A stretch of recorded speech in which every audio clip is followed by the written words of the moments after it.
Assalamualaikum warahmatullahi wabarakatuh.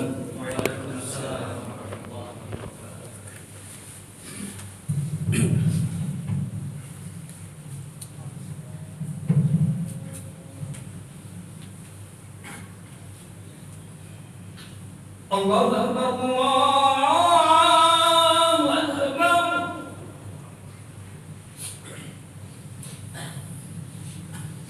Allahu Akbar.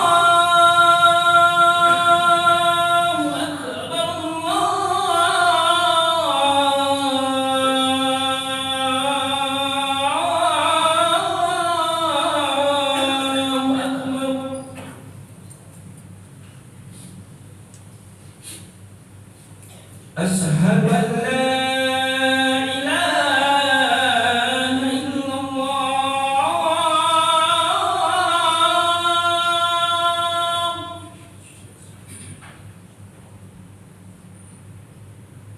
Asyhadu an la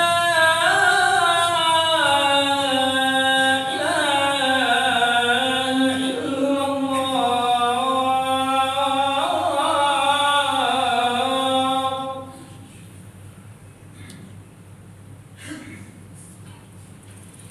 Asyhadu anna Muhammadar Rasulullah.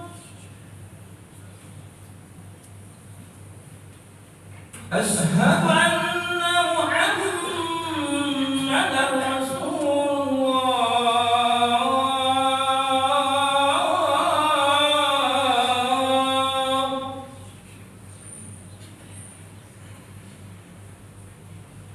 حي على الصلاة.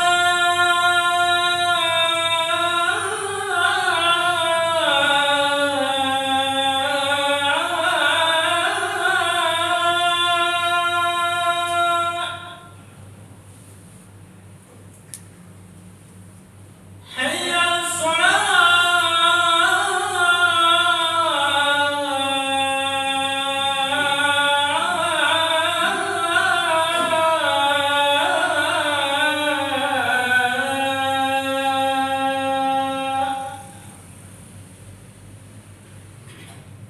حي على الفلاح. حي على الفلاح.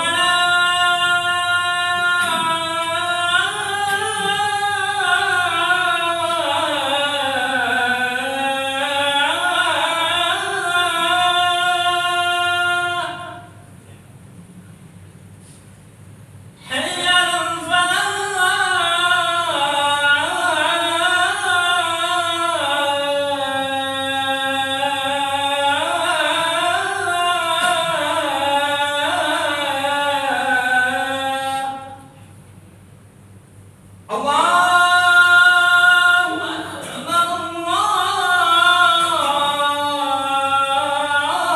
Akbar. La ilaha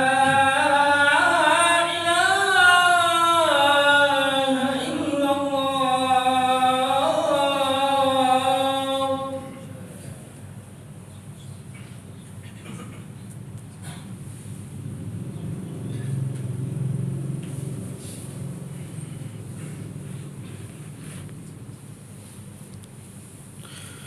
Alhamdulillahi rabbil alamin wa faddalahu ala kathirin mimman khalaqa bil in'ami wat takrim. Fa in istaqama ala ta'atillah istamarra lahu hadha tafdilu fi jannatin na'im wa illa rudda fil hawani wal 'adzabil alim. Ashhadu an la ilaha illallah wa huwal khallaqul alim wa ashhadu anna Muhammadan 'abduhu wa rasuluhu shahida lahu rabbuhu biqawlihi wa innaka la'ala khuluqin 'azim.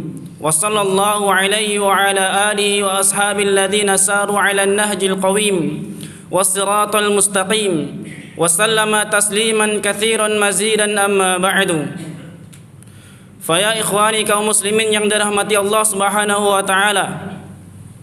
Yang pertama, marilah kita senantiasa bertakwa kepada Allah Subhanahu wa taala dengan senantiasa memperbaiki amal dan juga hati kita. Inna Allah la yanzuru ila ajsamikum walakin yanzuru ila qulubikum wa a'malikum. Karena sesungguhnya Allah Subhanahu wa taala tidaklah melihat dari bentuk dan rupa kalian, dan Allah Subhanahu wa taala hanya melihat dari amal perbuatan dan juga hati kalian. Kemudian yang kedua, marilah kita senantiasa bersyukur kepada Allah Subhanahu wa taala. Wa may yashkuru fa innama yashkuru li nafsihi wa may yakfur fa innallaha ghaniyyun hamid. Karena sesungguhnya orang yang bersyukur adalah orang yang bersyukur untuk dirinya sendiri, dan sesungguhnya Allah Subhanahu wa taala Maha Kaya dan juga Maha terpuji. Kaum muslimin yang dirahmati Allah Subhanahu wa taala, Al-Qur'anul Karim menyebutkan dengan sebuah kata yang sangat jelas, yang kemudian juga diperjelas maknanya dengan hadis Nabi Muhammad sallallahu alaihi wasallam. Innas sa'ata la'atiyatun la raiba fiha walakinna aktsaran nasi la yu'minun. Sesungguhnya hari kiamat itu adalah sesuatu yang pasti akan datang, namun banyak sekali manusia yang tidak mempercayainya. Iqtaraba lin-nasi hisabuhum wa hum fi ghaflatin mu'ridun. Dan sesungguhnya hari hisab manusia sungguh sangat-sangat dekat sekali, namun banyak sekali manusia yang lalai dengannya. Kemudian ayat Al-Qur'anul Karim diperjelas dengan hadis Nabi Muhammad sallallahu alaihi wasallam, bu'ithtu ana wasa'aka hataini wa asyara bis-sababa wal wusta. Nabi Muhammad sallallahu alaihi wasallam mengatakan jarak antara aku diutus menjadi nabi dengan hari kiamat, dengan datangnya hari kiamat, seperti kedua jari ini, wa asyara bis-sababa wal wusta. Nabi Muhammad sallallahu alaihi wasallam mengangkat kedua jarinya, jari tengah dan juga jari telunjuk.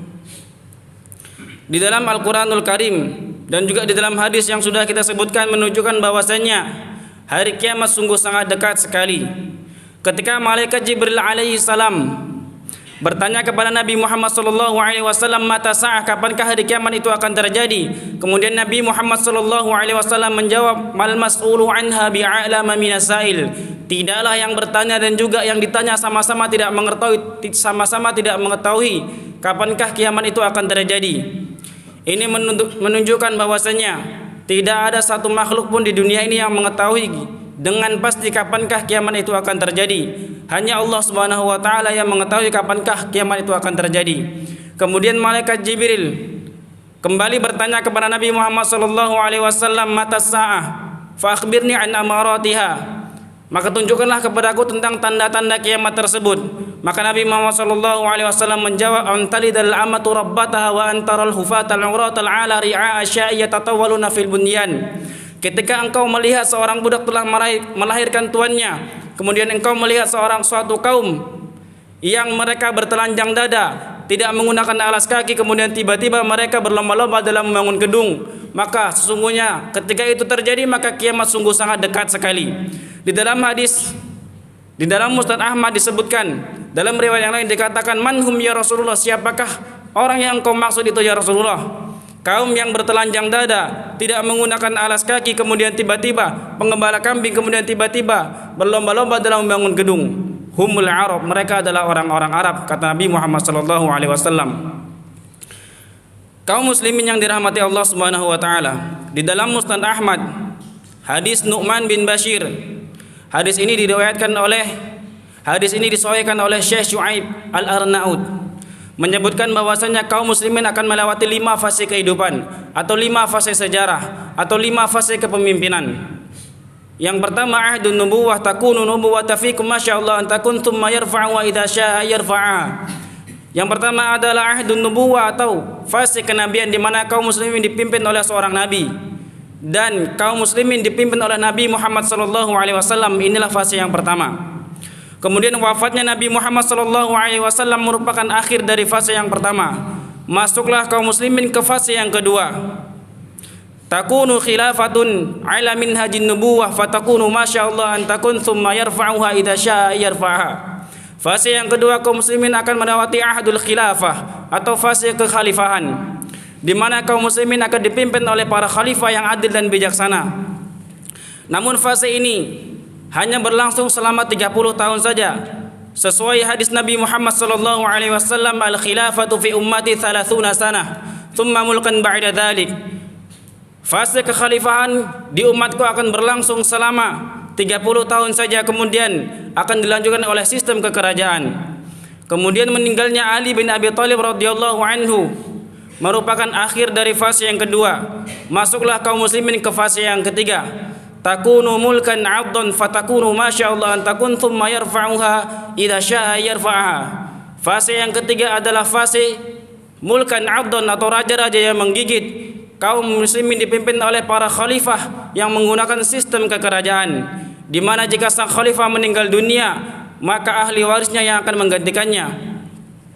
Di fase ini kaum muslimin akan dipimpin oleh para khalifah yang adil dan juga bijaksana. Di fase ini kaum muslimin dipimpin oleh para khalifah yang adil dan bijaksana. Kemudian di fase ini kaum muslimin dipimpin oleh 3 dinasti. Yang pertama dinasti Umayyah, kemudian dinasti Bani Abbasiyah, dan juga yang ketiga dinasti Bani Turki Utsmaniyah. Kemudian sepakat ahli sejarah mengatakan runtuhnya dinasti Turki, Khilafah Turki Utsmaniyah merupakan akhir dari fase yang ketiga. Kemudian masuklah kaum muslimin ke fase yang keempat. Takunu mulkan jabariyatan thumma fatakunu masyaallah an takun thumma yarfa'uha idza syaa'a yarfa'aha. Fase yang keempat adalah mulkan jabariyatan atau fase kediktatoran. Fase yang keempat ini ditandai dengan kaum muslimin tidak dipimpin oleh seorang khalifah pun di muka bumi. Nah, sekarang kaum muslimin tidak dipimpin oleh seorang khalifah pun menunjukkan bahwasanya sekarang kita semua berada di fase yang keempat. Di fase yang keempat inilah banyak sekali hadis-hadis Nabi Muhammad SAW secara khusus membahas nasib kaum muslimin. Hadis-hadis fitan atau hadis-hadis cobaan atau ujian yang sangat berat yang akan dihadapi oleh kaum muslimin. Yushikul umam an tada'alaikum kama tada'alaikumul akalatu ila asqas'atiha. Orang-orang kafir di fase yang keempat ini mereka semua bersekongkol untuk menghancurkan kaum muslimin, untuk memusnahkan kaum muslimin layaknya seperti sebuah kaum yang memperebutkan makanan di sebuah nampan. Faqala qailun wa min qillatin nahnu ya Rasulullah, apakah ketika itu jumlah kami sangat sedikit ya Rasulullah? Bal antum yauma idzin katsir, bahkan ketika itu jumlah antum banyak sekali. Walakinnakum ghutha'un ka ghutha'is sail, namun jumlah antum yang banyak itu hanya seperti sebuah debu atau seperti sebuah buih di lautan. Wala yanza'annallahu fi sudurikum al-wahanah minkum. Dan Allah Subhanahu wa taala benar-benar telah mencabut rasa takut dari hati, dari dada musuh-musuh kalian terhadap kalian. Wala yaqdhifannallahu fi qulubikum al-wahana, dan Allah Subhanahu wa taala benar-benar telah memasukkan sebuah penyakit dalam diri kaum muslimin, dalam hati kaum muslimin. Faqala qailun wa mal wahnu ya Rasulullah, ketika seorang sahabat bertanya, apakah wahan itu ya Rasulullah? Apakah yang disebut dengan penyakit wahan itu ya Rasulullah? Al-wahnu hubbud dunya wa karahiyatul maut. Wahan itu adalah cinta terhadap dunia dan juga takut akan kematian. Kaum muslimin yang dirahmati Allah Subhanahu wa taala, di fase yang keempat kaum muslimin akan menghadapi cobaan atau fitnah yang luar biasa, bahkan kezaliman atau pembunuhan dialami kaum muslimin yang di mana-mana. Kaum muslimin yang menjalankan syariat Islam, yang berpegang teguh dengan nilai-nilai Islam, akan mendapatkan ujian dan cobaan yang luar biasa. Bahkan diperumpamakan dalam sebuah hadis Nabi Muhammad SAW, sayati 'alan nasi zamanun as-sabiru fihim qalqabit 'alal jamri. Akan datang suatu masa di mana manusia yang berpegang teguh dengan Islam, manusia mempraktikkan nilai-nilai Islam seperti memegang atau seperti menggenggam bara api. Di dalam Tuhfatul Alwadi disebutkan, bagaimanakah mungkin manusia sanggup memegang bara api yang sangat panas tersebut? Begitulah perumpamaan di zaman ini manusia yang senantiasa mempraktekkan nilai-nilai Islam. Kemudian sebagai contoh di zaman ini, sebagai bentuk contoh kaum muslimin yang mengalami cobaan dan ujian yang sangat luar biasa, bahkan sungguh sangat sakit hati ini untuk mendengar ujian dan cobaan yang dialami atau nasib saudara-saudara kita di luar sana yang mengalami pembunuhan, pembantaian dan kezaliman di mana-mana. Bahkan hingga saat ini orang-orang yang berpegang teguh dengan agama Islam, orang-orang yang menjalankan syariat Islam di sekitar kita akan diberikan label yang tidak selayaknya, seperti teroris, radikalisme dan lain sebagainya. Kaum muslimin yang dirahmati Allah Subhanahu wa taala, baru-baru ini kita mendengar sebuah statement yang sangat luar biasa sekali. Di antara sebab masuknya radikalisme adalah yang pertama orang yang bisa berbahasa Arab, yang kedua orang yang hafal Quran, dan yang ketiga orang yang good looking atau bagus penampilannya. Untuk engkau yang mengatakan bahwasanya salah satu sebab pintu masuknya radikalisme adalah orang yang bisa berbahasa Arab, apakah engkau tidak membaca Firman Allah Subhanahu wa taala, "Wa laqad anzalnahu Qur'anan Arabiyyan wa sarrafna fihi la'allahum yattaqun aw yuhadhdhiru lahum aw yuhadditsu lahum dzikra." Apakah engkau tidak membaca Al-Qur'anul Karim? Firman Allah Subhanahu wa taala, "Wa kadzalika auhayna Qur'anan Arabiyyan litunzira ummal qura wa man haulaha wa tunzira yaumal jam'i la raiba fihi fariqun fil jannati wa fariqun fis sa'ir." Bahasa Arab adalah bahasa yang kita terlahir dengannya, adalah bahasa yang kita hidup dengannya, dan juga bahasa yang akan kita mati dengannya. Itulah bahasa Arab. Kemudian untuk engkau yang mengatakan bahwasanya Al-Quran, orang yang hafal Quran adalah mereka salah satu penyebab pintu masuknya radikalisme. Apakah engkau tidak membaca hadis Nabi Muhammad sallallahu alaihi wasallam, "Iqra'ul Qur'an fa innahu ya'ti yaumal qiyamah syafi'an li ashabihi." Apakah engkau tidak membaca sabda Nabi Muhammad sallallahu alaihi wasallam, "Iqra'ul Qur'an fa innahu ya'ti yaumal qiyamah syafi'an li ashabihi." Apakah engkau tidak membaca hadis Nabi Muhammad sallallahu alaihi wasallam, "Man qara'al Qur'an wa 'amilahu bima fihi albasallahu walidayhi tajan yaumal qiyamah." Dau'uhu ahsan min da'i syamsi fama dhannukum billadhi amila bihadza. Apakah engkau tidak membaca hadis Nabi Muhammad sallallahu alaihi wasallam, "Al-mahiru bil Qur'an ma'as safaril qiramil bararah walladhi yaqra'ul Qur'an wa yatata'u alaihi wa huwa alaihi syaqun lahu ajran." Mereka orang-orang yang hafal Quran adalah keluarganya Allah Subhanahu wa taala di dunia. Allah akan jamin kehidupannya di dunia, dan Allah Subhanahu wa taala akan masukkan mereka orang-orang yang hafal Quran ke dalam surganya Allah Subhanahu wa taala. Bahkan Allah Subhanahu wa taala menjamin 7 anggota keluarga yang hafal Quran masuk ke dalam surga ikut bersamanya. Kemudian untuk engkau yang mengatakan bahwasanya salah satu sebab pintu masuknya radikalisme adalah orang yang good looking, kalau maksudmu adalah keindahan, maka sesungguhnya Allah Subhanahu wa taala adalah zat yang menyukai keindahan. Innallaha jamil wa yuhibbul jamal. Jika maksud engkau adalah orang-orang yang senantiasa disebutkan ciri-ciri terorisme adalah orang-orang yang senantiasa menggunakan pakaiannya di atas mata kaki atau disebut dengan cingkrang, sesungguhnya mereka bukanlah radikalisme. Sesungguhnya pakaian seperti itulah bukanlah ciri-ciri terorisme. Namun mereka hanyalah segintir orang yang ingin melaksanakan hadis Nabi Muhammad sallallahu alaihi wasallam. Bukankah Nabi Muhammad sallallahu alaihi wasallam mengatakan di dalam hadisnya, "Salasatun la yukallimuhumullah wa la yanduru ilaihim yaumal qiyamah wa la yuzakkihim wa lahum adzabun alim." Ada 3 golongan manusia yang Allah Subhanahu wa taala tidak akan ajak bicara di hari kiamat. Tidak akan Allah Subhanahu wa taala lihatnya dengan penglihatan rahmah di hari kiamat. Kemudian tidak Allah Subhanahu wa taala sucikan di hari kiamat, dan Allah Subhanahu wa taala peruntukkan azab yang sangat pedih baginya. Siapakah 3 golongan ini? Yang pertama, al-musbil izarahu. Yang pertama, orang yang menggunakan pakaian di bawah mata kaki. Yang kedua, wal mannan bima ata, orang yang suka mengungkit-ungkit pemberian. Dan yang ketiga, wal munafik sil'atahu bil halfil kadzib, orang munafik yang jual belinya disertai dengan sumpah dusta. Lalu, kenapakah orang-orang yang menjadikan syariat Islam seperti ini, orang yang menggunakan pakaian seperti ini, dianggap aneh di zaman kita? Sesungguhnya mereka bukanlah orang-orang yang aneh. Namun hanya saja mereka sedang berada di zaman hadis Nabi Muhammad sallallahu alaihi wasallam, "Sayati 'alan nasi sanawatun khadda'at", akan datang suatu zaman, tahun dengan penuh dusta. Yusaddiqu fiha al-kadhib wa yukadzibu fiha as-sadiq. Orang yang benar dianggap salah, orang yang salah dianggap benar. Wa yu'tamanu fiha al-kha'in wa yukhawwanu fiha al-amin. Dan orang yang amanah dianggap pengkhianat dianggap jujur. Wa yantiqu fiha ar-raibidah, dan raibidah juga mulai ikut bicara di zaman ini. Qila wa mar raibidah, ketika seorang sahabat bertanya kepada Rasulullah sallallahu alaihi wasallam, siapakah raibidah itu? Ar-rajulu tafihu fil amril ammah. Ruwaibidah adalah orang yang jahil, orang yang tidak berpengetahuan, atau orang yang bodoh dengan bahasa kasarnya, ikut mengurusi urusan umat, ikut mengurusi urusan orang yang banyak. Itulah ruwaibidah. Dan inilah zaman di mana ruwaibidah bertebaran di mana-mana. Kaum muslimin yang dirahmati Allah Subhanahu wa taala, kita kembali ke pembahasan awal. Di fase yang keempat, kaum muslimin akan mengalami 4 tanda besar kiamat. Yang 4 tanda besar kiamat ini merupakan judul yang sangat besar dan tidak mungkin kita bahas di waktu yang sangat singkat. Yang pertama, munculnya dukhon. Yang kedua, keluarnya Dajjal. Yang ketiga, munculnya atau keluarnya Nabi Isa alaihi salam. Kemudian yang keempat, keluarnya Ya'juj dan Ma'juj.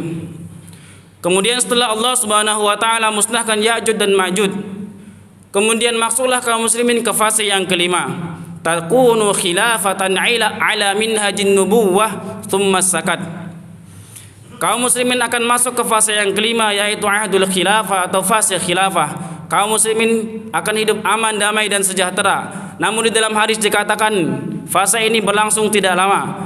Fase ini hanya berlangsung 7 sampai 9 tahun saja. Kaum muslimin yang dirahmati Allah Subhanahu wa taala, di dalam fase ini juga kaum muslimin akan mengalami 3 tanda besar kiamat besar. 3 tanda besar kiamat. Yang pertama, terbitnya matahari dari sebelah barat. Kemudian yang kedua, munculnya dabbatul ardi di 3 tempat yang berbeda.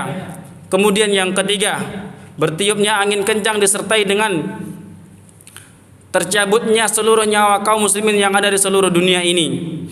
Kemudian selesailah fase sejarah yang dialami oleh kaum muslimin di dunia ini. Kaum muslimin yang dirahmati Allah Subhanahu wa taala, kesimpulan yang pertama bahwasanya hari kiamat itu pasti datangnya. Kemudian yang kedua, jaraknya sungguh sangat dekat sekali dengan kita. Oleh karena itulah, marilah kita senantiasa mempersiapkan diri kita untuk menghadapi hal itu. Barakallahu li wa lakum.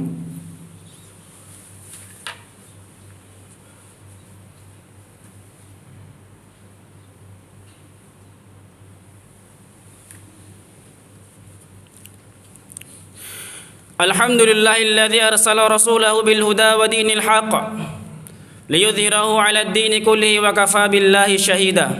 Asyhadu an la ilaha illallah wa asyhadu anna Muhammadan 'abduhu wa rasuluh. Amma ba'du.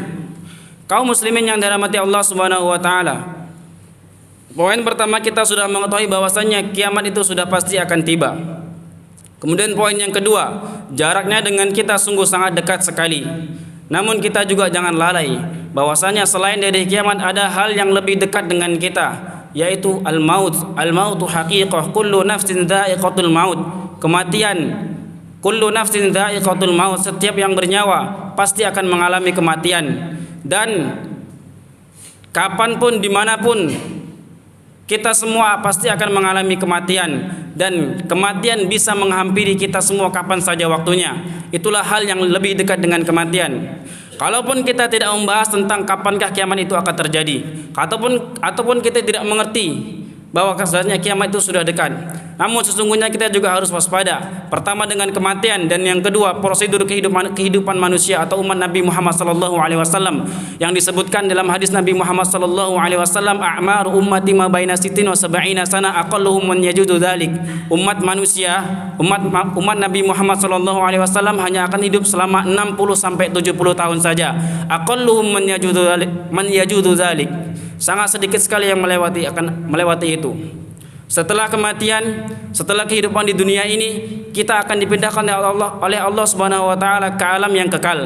Di sana Allah Subhanahu wa taala hanya peruntukkan kepada kita 2 tempat. Yang pertama immal jannah wa imman nar. Yang pertama surga, dan juga yang kedua neraka. Orang-orang yang senantiasa mengedepankan ketakwaannya kepada Allah Subhanahu wa taala akan Allah Subhanahu wa taala peruntukkan surga baginya. Dan orang-orang yang senantiasa mengedepankan hawa nafsunya, orang-orang yang senantiasa hidupnya tidak berbekal dengan bekal takwa, maka akan Allah Subhanahu wa taala peruntukkan neraka baginya. Wal iyadu billah. Wa tazawwadu fa inna khairaz zadi taqwa. Sekaranglah saatnya untuk kita berbekal. Berbekallah kata Allah Subhanahu wa taala, karena dalam Al-Qur'anul Karim dikatakan karena sebaik-baik berbekal adalah ketakwaan kepada Allah Subhanahu wa taala. Semoga Allah Subhanahu wa taala mengumpulkan kita di dalam jannahnya. Barakallahu fikum. Innallaha wa malaikatahu yusholluna 'alan nabi. Ya ayyuhalladzina amanu shallu 'alaihi wa sallimu taslima. Allahumma salli ala Muhammad wa ala ali Muhammad kama sallaita ala Ibrahim wa ala ali Ibrahim innaka Hamidum Majid. Wa barik ala Muhammad wa ala ali Muhammad kama barakta ala Ibrahim wa ala ali Ibrahim innaka Hamidum Majid. Allahumma ighfir lil mu'minina wal mu'minat wal muslimina wal muslimat al ahya'i minhum wal amwat innaka sami'un qaribun mujibud da'wat. Rabbana zalamna anfusana wa illam taghfir lana wa tarhamna lanakunanna minal khasirin. ربنا لا تزغ قلوبنا بعد إذ هديتنا وهب لنا من لدنك رحمة إنك أنت الوهاب. ربنا آتنا في الدنيا حسنة وفي الآخرة حسنة وقنا عذاب النار والحمد لله رب العالمين. أقيم الصلاة.